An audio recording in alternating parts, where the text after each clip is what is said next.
don't get blindsided by this aspect, thinking that you can be in certain company of people of bad character and you will come out successful. Good morning, you're welcome to Daily Dose. I bring you a word from the Lord from the book of 1 Corinthians 15 and 33. It says, do not be fooled. Do not be fooled.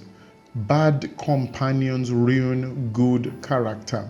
So the first conversation is that be aware that you cannot be blindsided. Don't get blindsided by this aspect, thinking that you can be in certain company of people of bad character and you will come out successful.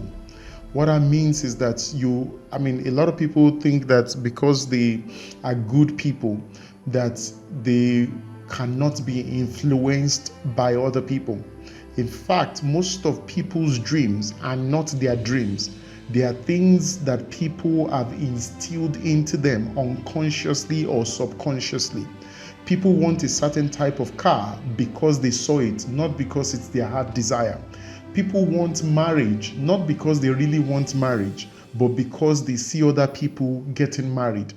In fact, some ideas and ideologies are instilled into people from childhood and it's not theirs. They really don't want it. This is why you'll find out that people are chasing a certain dream, a certain goal. When they have it, they lose their peace or they are sad even after it. Somebody wants a phone, a very expensive phone, and by the time they acquire it, it actually does not bring that level of joy. It says, don't be fooled. Bad companions ruin good character. What that means is that you can be in company of people who do not have a certain value system, and they will eventually rub off on you over a period of time. If you are the kind of person who doesn't tell lies, who doesn't do certain things, and you find yourself in companies of people who tell lies very easily and very fluidly, what would happen after a while is that you start classifying your lies to be white lies, that my lies did not hurt anybody and so I can tell it.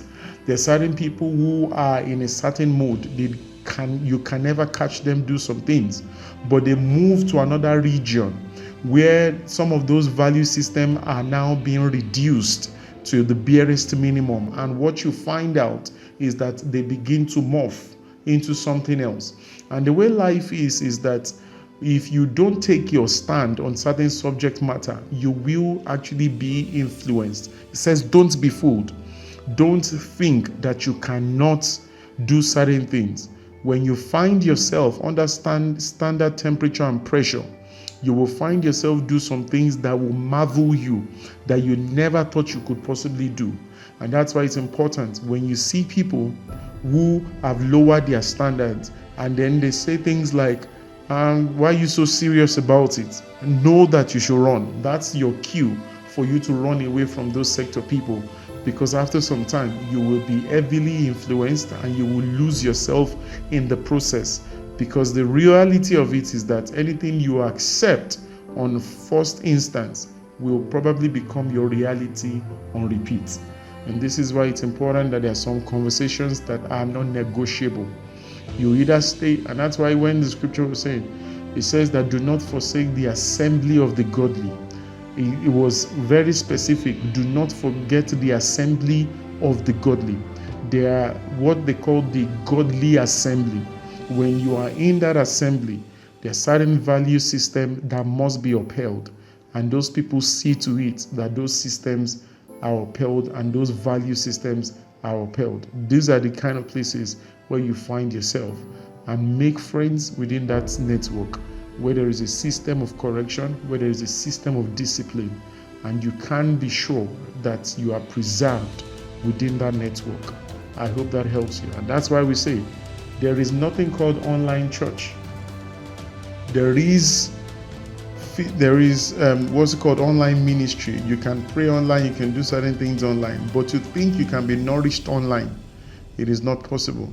Where you actually draw nourishment is in the gathering of the people. All right. God bless you until I see you tomorrow on another episode of the Daily Dose. Keep sharing, keep subscribing, and keep liking. See you next tomorrow.